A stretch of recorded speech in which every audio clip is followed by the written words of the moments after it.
Well, hello, everybody, and welcome to Navigating the Jungle of Business. I'm Dr. Frumi Rachel Bora, and today we're navigating the talent jungle of business with Porschia Parker-Griffin. The fabulous Porschia is the founder and CEO of Fly High Coaching. Porschia is an expert in helping organizations attract, engage, and retain top talent through tailored consulting, training, and coaching programs. As a professional certified coach and master practitioner in multiple assessments, which include Myers-Briggs and Hogan, Porschia has a proven track record in unlocking millions in hidden potential for companies. With a master's in industrial and organizational psychology, Porschia has been recognized as a top voice on LinkedIn and is the host of the Career 101 podcast. So you should listen to that too. So let's dive in. Are you ready, Porschia? I am ready, Dr. Frumi. You're more than ready. I know that. Okay. So tell me, what is talent development? So talent development involves the initiatives that foster learning and employee development, which drive organizational performance, productivity, and results. So it can include things like positioning employees for career advancement in a way that aligns with the company's mission. Also, identifying employee strengths, aptitude, and goals to help them with developing the knowledge and the skills that they need to achieve their goals that support the company. So talent development programs within an organization can include things like coaching and training for employees. I love the training part too. You know, that's what we do with the Bar Business School. And there's so much that nobody learns in school about how to start, fund, and grow business. So why is it so important to companies to have talent development? Yes. So talent development is important for a myriad of reasons. From the company's perspective, there needs to be a set of individuals who can step in and fulfill different roles if, we'll say, the main person responsible is out, right? So also, organizations should be preparing the future leaders of their company as part of their succession plan, right? So a lot of companies nowadays, due to economic changes, market changes, technology, right? They turn around and they realize that they've had a lot of turnover and that they don't have the internal leaders that they need to replace the executives or the current leaders who are leaving an organization or retiring, right? So talent development is important to get those other people ready, right? Another way to think about it, a lot of people use the term building a bench, so to speak. So for those of you with the sports analogy, right? Who's on your bench? That is another way to think about it, or even next generation, right? So the next generation or the next iteration of leaders within a company. Also, having employees who are trained, to your point, or developed in new software, technology, or processes that support whatever their current job is, this can help with improving overall performance, right? And profitability of a team or department. So developing talent internally within a company can be a lot less risky, right? And cost a lot less for an organization than just going out and hiring someone who's on the open job market. And then you're really taking a risk too, because you're taking a risk that that new person is going to assimilate well into your company, right? So companies that have employees and staff members who are developed and trained, they'll also be more prepared to handle like those market fluctuations and how to deal with competitors. You know what, Porschia? There's so much talk now about, and statistics about people being disengaged. Like I read one that said 66%, this was the Gallup research company, 66% of people aren't engaged. That's shocking. And what's also shocking to me is how many boomers are leaving the market and the importance of developing people to replace them. So Exactly. but culture, though, because that's a really important thing when you think about replacing people. Can you describe, everybody has a different idea of what culture is. What's your take on culture within a company? Yes, and you're right. I like to say that company culture is more than just a buzzword, right? It's the essence of an organization's identity, values, beliefs, behaviors, and practices, right? So think of it as the collective personality of a company, and it influences how employees interact, make decisions, and perceive their work environment. It's like an invisible force that shapes how employees make their own decisions and perceive their workplace. Another analogy I like to say is like picture it as the DNA of your organization. So it influences everything from employee satisfaction, turnover, to your point, and productivity levels. Um, Another just very simple way that I've heard culture explained or described is it's simply how things are done around here. Exactly. So every company has a culture whether they call it out or not, or where they design it. Every Yes. company has a culture. So, and how does talent development impact the company culture? So, talent development can impact culture in quite a few ways. So, the first one, um, we'll say if an organization really champions communication, for example, and they've reinforced that through training and coaching, they might have a collaborative culture, right, that values communication and also talent development, right? Um, if talent development is prioritized, highly by people in the workplace, and to your point about generations earlier, millennials and Gen Zers tend to rank talent development very high on what they're looking for, as well as career development opportunities, more so than other generations. Um, so for those employees, sometimes talent development is prioritized over money or salary when they're making their selection on what job offer to take, or what company to stay with for a longer period of time. Also, growth, I think, is at the root of talent development. So if a company is investing in their employees by offering those training opportunities, those learning opportunities, coaching opportunities, then they're creating a culture where improvement and performing is valued. And if that is seen as important, then that's going to permeate throughout the organization. And so you're going to find that employees will naturally start to, proactively want to learn, grow, and develop themselves, right? They might go out and look for certification opportunities or training opportunities. They also might be more inclined to solve problems on their own, which is a big thing for leaders, as you know. Um, I generally think that positive company cultures are generally marked by transparency, trust, respect, and a shared sense of purpose. And in those types of environments, employees feel valued, they're motivated, they're empowered to contribute to their best work. Leaders in those, I would say, cultures are more open, right, to recognize achievements, to invest in employees and their development. But on the other hand, right, if there's a toxic culture, right, then that tends to breed negativity, distrust, and disengagement, to your point. So some traits I think of, toxic cultures, and I think most people have experienced at least one in their working career, right?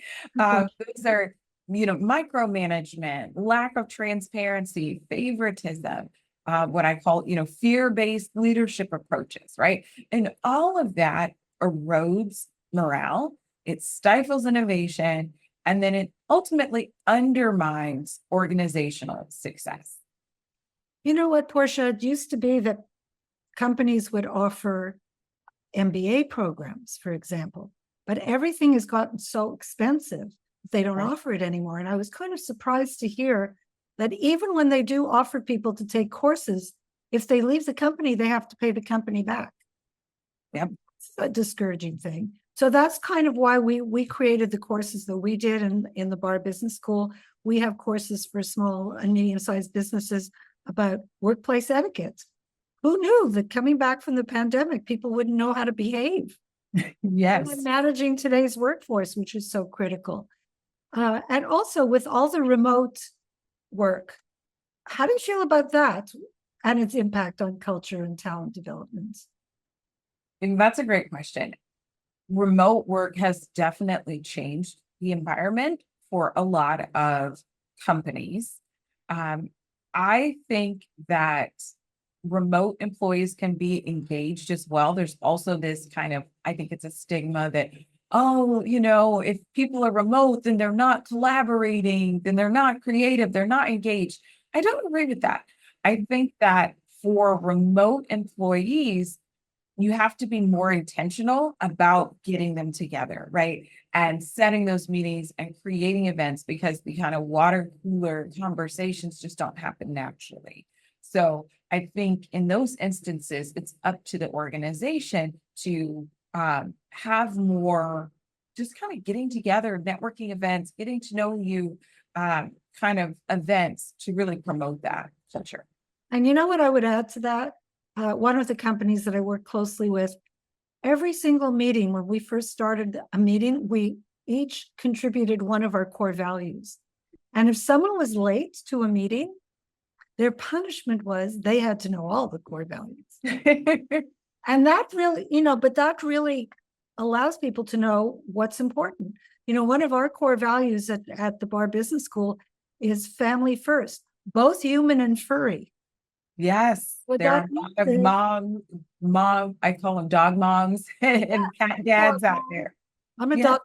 dog and a cat mom. So, if Mhm. something's going on, there's no questions asked. My team, sometimes it's somebody's niece that has to be driven to school or somebody's uncle who's not well.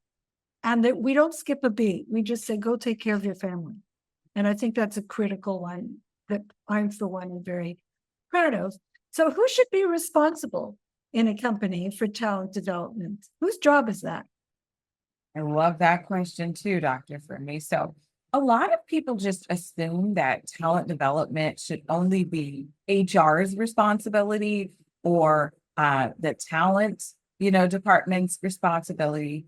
However, I think that everyone should be responsible for talent development in their own way, right? So for example, managers, directors, and other executives can encourage talent development by having conversations about career opportunities and career advancement with their direct reports. And once they understand what the goals are that their direct reports have, then they can make suggestions when it comes to certifications, training, or coaching that might help them in terms of, helping the direct reports to advance, right, and reach their goals. I also think that people should take ownership of their own careers and look for talent development opportunities that they believe could help them.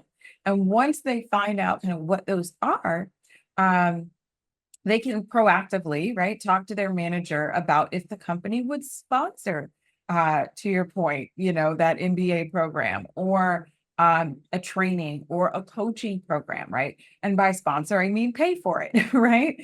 A lot of companies see the value in things like leadership development programs, career development programs, even outplacement services or kind of career transitions out of a company. And if the organization doesn't specifically offer those types of programs through their own HR training or talent department, it's not uncommon for them to sponsor employees in those different ways. For example, we provide executive coaching or leadership coaching, right, to employees as part of a company's talent development initiative. You know what I often find? People don't ask for promotions. The way to ask for promotion is to say to your manager or your boss, what do I need to do to attain this particular role? I remember suggesting that to one of my sons, and he said, oh, I've only been with the company for a year. I said, okay, but where would you like to go in the company? And next time you meet with the CEO, why don't you ask? And he said, oh, I'm not sure I could do that. So he canvassed the other C-suite people, and the position he was after was chief of strategy. And he was already doing work. So when he actually met with the CEO, other people told the CEO, I guess, and the CEO said to him, okay, you've been here for a year. Where would you like to go within the company? And he said, oh, I have my eye on chief of strategy. What do I need to do to achieve that?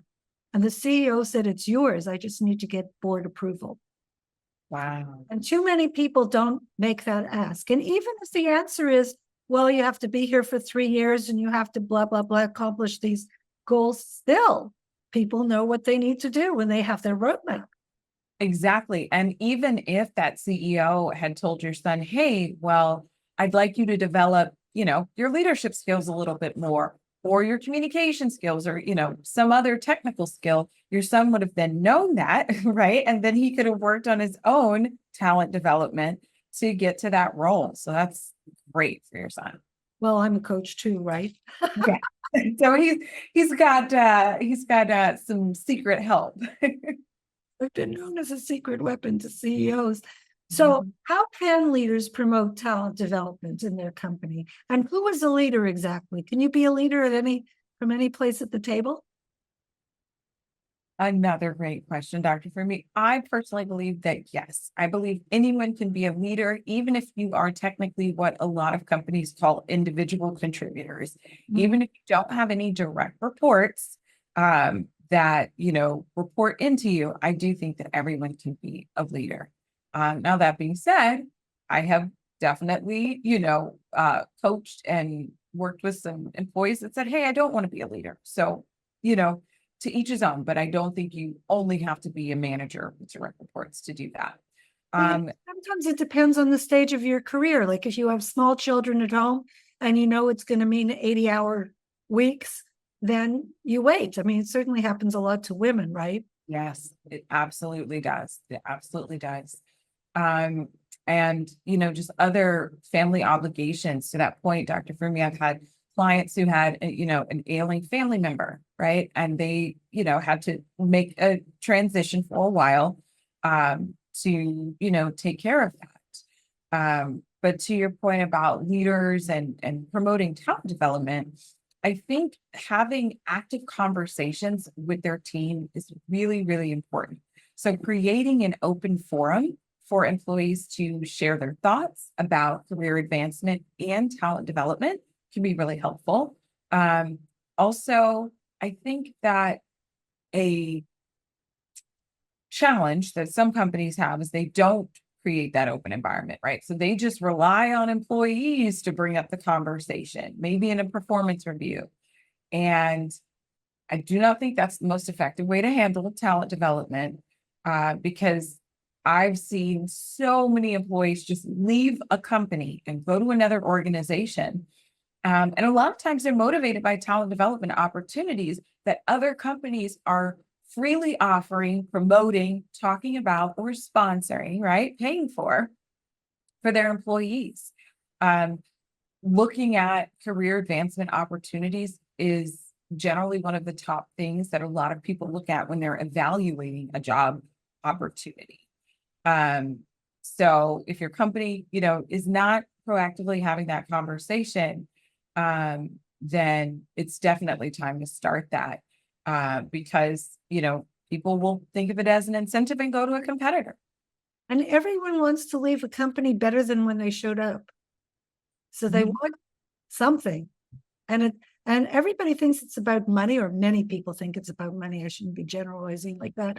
But so often it's more about recognition, more about talent development and feeling proud of what you do. Right, right. So do you have any final words of wisdom to share for companies working to improve their talent development initiatives?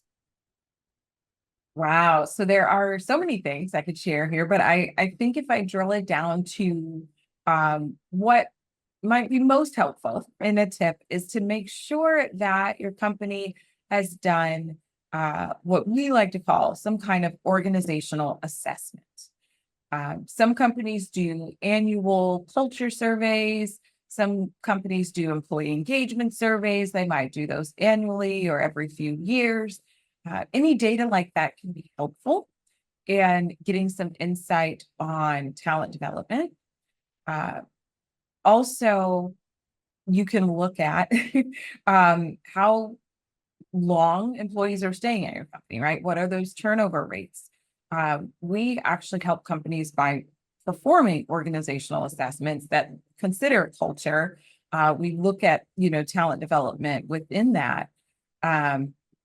So, we might go in and actually facilitate a survey if one hasn't been done, have some stakeholder interviews, review internal documentation and programs that have been done in the past.